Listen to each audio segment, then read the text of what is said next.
If you're watching this podcast, that probably means you missed the first class of one of my sections of public speaking. So instead of having you in the dark, I wanted you to know what you missed that day and bring you up to speed quickly so that you can be successful in the course. So the first thing we want to talk about is your syllabus. And you probably have been given a syllabus once you've come to class. I want to highlight a few things from the syllabus. Page 1. First of all, my name. My name's Jerry Lane Burnett. I'd prefer you call me Jerry. Now in the South, some of you younger students, I'm older than your grandmother, and so you can't bring yourself to call me Jerry, so you call me Miss Jerry. That's okay too. Or you can call me Mrs. Burnett. But my preferred name that I'd like you to call me, just Jerry. I'm going to call you by your first name. I'd just as soon you call me by mine. Next, there's a phone number there. That is my cell phone number. I will answer it whenever I'm not in class or engaged in some other activity. You can feel free to call at any time you have a question. Next, email. There's probably your school email and a Gmail account listed on your syllabus. I will check the school email once a day or once every 24 hours, but that Gmail account, that one I check multiple times each day. So if you really want to get a hold of me in a hurry, use the Gmail account or give me a phone call. And if you want to set up a conference time, just call and make an appointment. I'll be glad to do that. I can also Skype with you. If you live far away from campus or we can't find a time to meet, I'd be glad to Skype. Just let me know. Now, please do not use D2L to email me. And here's what I mean by that. D2L has its own set of email. D2L has an electronic classroom for every classroom that has a scheduled time on campus. And in that electronic classroom, there's an email feature, and it adds the word e-learn to the email. But the peculiar thing about the D2L email, it only stays within that electronic classroom. It never gets out of there to come to another Gmail account or Yahoo account. So if you communicate in the Gmail or in the D2L account, it's never going to get to me because I'm never going to read it. Now this is different than some of your instructors might tell you. Remember, a syllabus is for each instructor. It's their rule book. And my rule is only use your general school account or your personal account to email me. Do not email me through D2L. I will never communicate with you in that mode. Now the next section on your syllabus says required materials. You do need a textbook. You also need a 2-pocket folder. And I suggest you get one that is fairly durable, not a 20-cent one, because you're going to start out by putting all of your assignments on the right side, and the other side will be empty. But as the semester goes on, every bit of your graded work, anything that you earn points on, will go in the other pocket. And by the end of the semester, this will be this fat or even fatter. So get a durable 2-pocket folder and bring it to class with you every class period. One side will have your work in progress and the other side will have the work that you have earned points for. And let me tell you, I'm a word girl, I'm not a number girl. So you might get, let's say, 97 points on one of your speeches, but when you check the grade book, it says 79. That means I've transposed the numbers. Warning. I do that often. I transpose numbers or I get them wrong. So you keep everything that you earn points on till the end of the semester, and then if there's any question, all I have to do is say, let me see your paper, and I'll give you the points that you earned. Next on the syllabus, it says, besides the 2-pocket folder, I want you to bring to class with you a small 1/2-inch 3-ring binder. And I'm giving you lots of documents on day 1 that are already 3-hole punched, usually, for you to slip into that binder. Now you don't have to have a 1 or 2 or 3-inch binder. A 1/2-inch binder will do, but here's the trick. I want it to be exclusive to your coursework in the section of mine that you're in. Same thing with the 2-pocket folder. I don't want your 3-ring binder or your folder sharing work with other classes. Keep all your work for this class in the folder or in the binder. Next it says to bring to class every time a blue pen and a black pen. I really don't want you writing with red, fuchsia, hot pink, purple. Those are great colors, There's a lot of reasons why I do what I do in my courses. Sometimes I explain them, sometimes I don't. But let's just imagine that you always like to write with hot pink. And then you're filling out a critique sheet after someone has spoken, and you're turning it in, and they know, oh, this critique is all in hot pink. That is Susie. You want to be anonymous in your critiques that you'll do in class with the speeches. And to be anonymous, you need a blue pen or a black pen.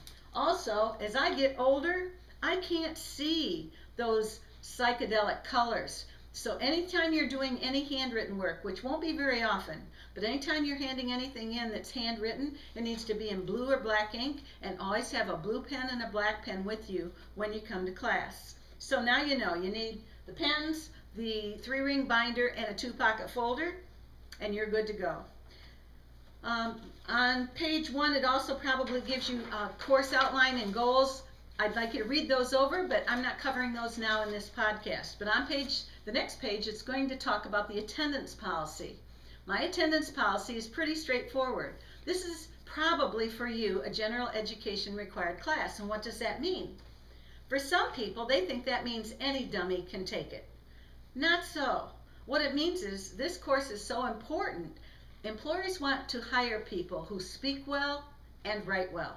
And so in order for you to get the benefit of this class, you have to be here. And if you're not being a speaker that day, then you're being a listener. You might be listening to me in one of my lectures, or you're listening to other speeches and you're critiquing them. So it's important that you be to class. So I always have an attendance policy that says if you miss so many classes, you'll only miss your participation points. Those I'll explain in a moment.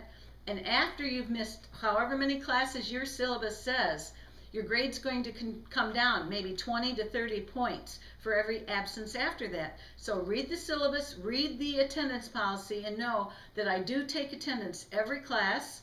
I know when you go to one of the larger universities and they have a lecture hall, the instructor doesn't care if you come to class or not. You can sleep in, you can come, you cannot come. I care.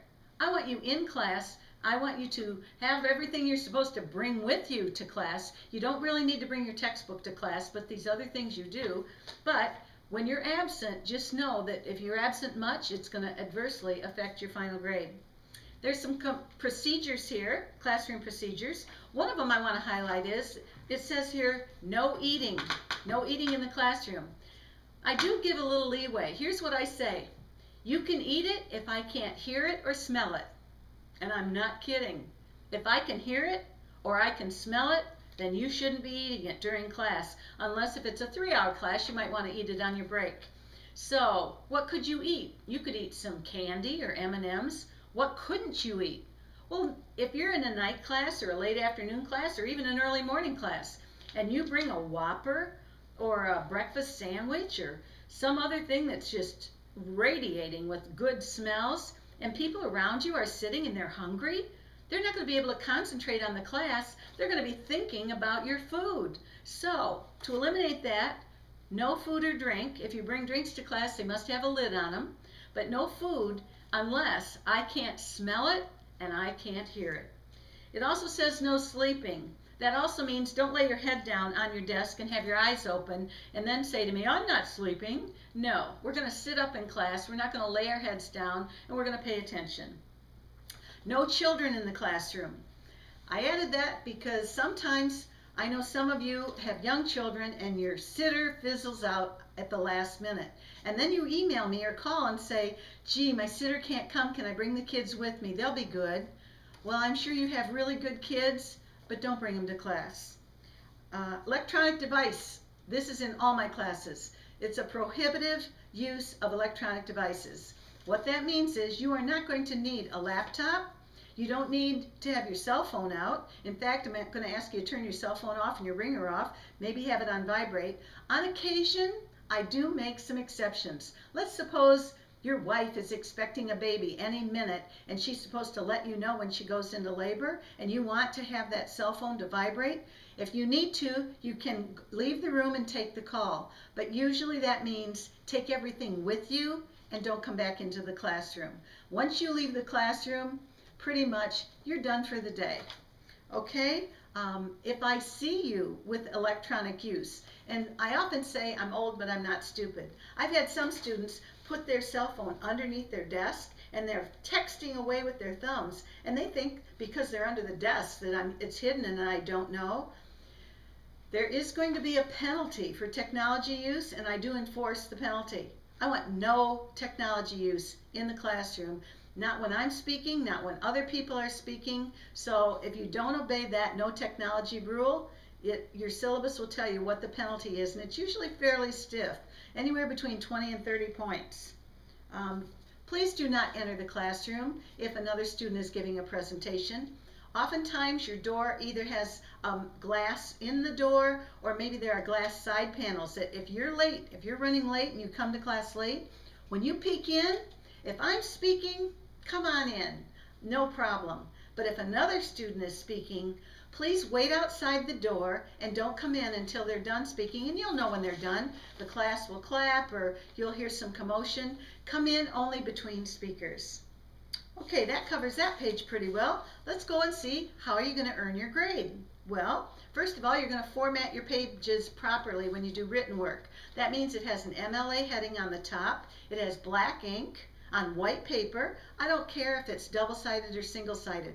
A lot of times when you print your things on campus, they duplex the paper, which means there's print on both sides. That's fine, I don't care. But I don't want, some of you have those printers with colorful inks and inkjets and laser jets. No, we want black print on white paper, 1-inch margins, standard MLA format. Then misspeech policy is the same as a late assignment policy. If you miss a day that you're supposed to speak and you're going to be assigned to a zone, a speaking zone, and we'll talk about the schedule in a moment. If you can't speak on the day that you're supposed to speak with your zone, you can make arrangements to trade with someone if you know ahead of time and speak on another day. But both people need to let me know of the trade. I had one time where 2 people thought they traded and then the one girl didn't show up, and that was a problem. So if you trade with somebody, I appreciate if both people would let me know, hey, I've traded with someone in another zone, give me their name, give me a heads up. Also, anytime you do late work or late speeches, I have a 25%, not 25 points, but 25% of the points possible. That's what you lose anytime you do late work, whether you're turning in late papers or doing a late speech. Now, what does 25% calculate to? Basically, it calculates to being dropped 2 grades if you were getting grades. And in my course, you don't get a grade till the final end of the semester, but you get points all semester. For example, if something's worth 100 points, if it's late, I immediately take off 25 points before I even grade the paper. So what would have been an A is now a C. And then if you lose more points and don't do it well, I often find that late work is not done well.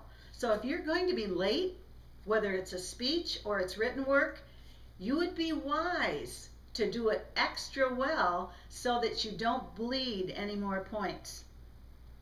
And there is a day in the syllabus where we hear late speakers, the last day. You can only give a speech, a late speech, on a speaking day. So check your schedule and see when are people speaking. It's not wise to try to give 2 major speeches on one day, but you can give a late speech on a day that perhaps you're not speaking. If this is a night class and it's or a 3-hour class, you're kind of stuck with giving 2 speeches on a speaking day. Now, participation points. You will get points, either 3 points in a class that meets twice a week, 6 points for a class that meets once a week, or 2 points for a class that meets 3 times a week. You get participation points every time you come to class. And if you can look at the grading scale, those participation points add up. Usually it ends up being 80 to 90 points of your grade.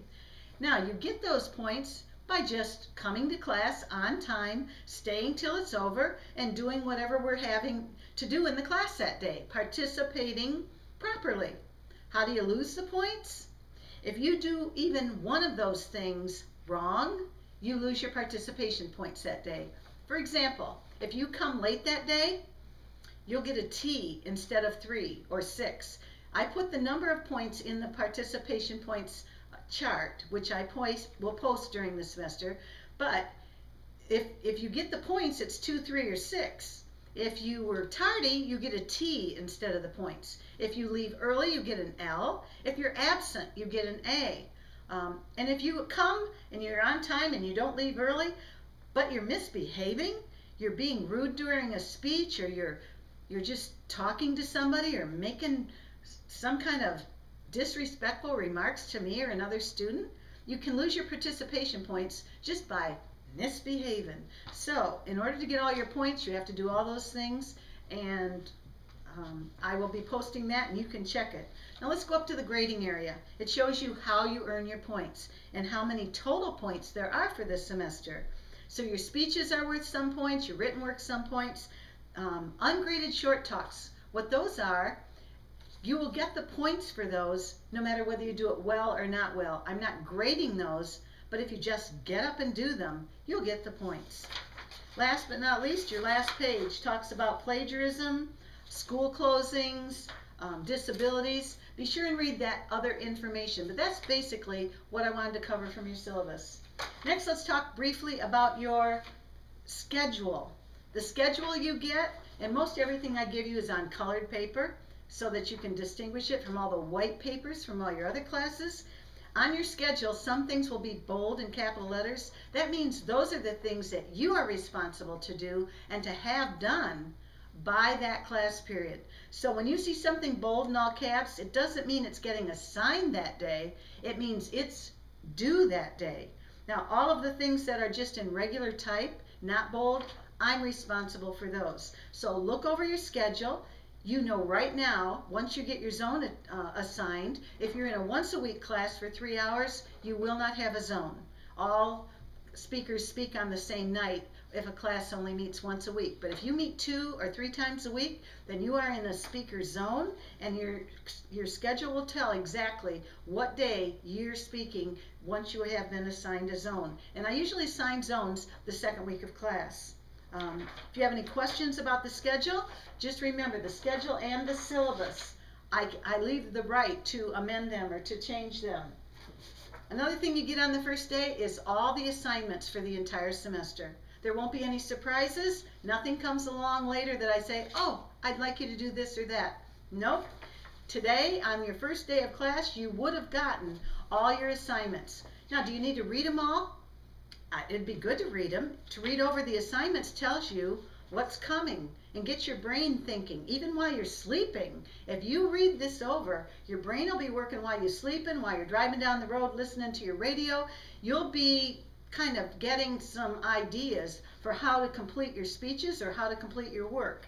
On one side of your assignment is all the details of the assignment. On the back side of the assignment, generally, is a rubric that tells you what you need to do to earn all the points for that speech. And don't forget, late work incurs the 25% penalty. Last but not least, I probably took your picture on day 1 if you were here, and if you're not, then I take your picture late. I don't post it on Facebook, I don't do anything, but use that picture with the name for me to try to connect your face and your name. But don't feel badly if even towards the end of the semester, if I still can't connect your face and your name. I have maybe 100 to 200 students every 4 months revolve in and out of my life, so sometimes it takes me a while. But the more you contact me outside of class, the quicker I'm going to remember who you are, and the better off we'll be for having a better student-teacher relationship. So now you know what you missed on the first day, and I hope that you will be very successful this semester in your course. Thank you.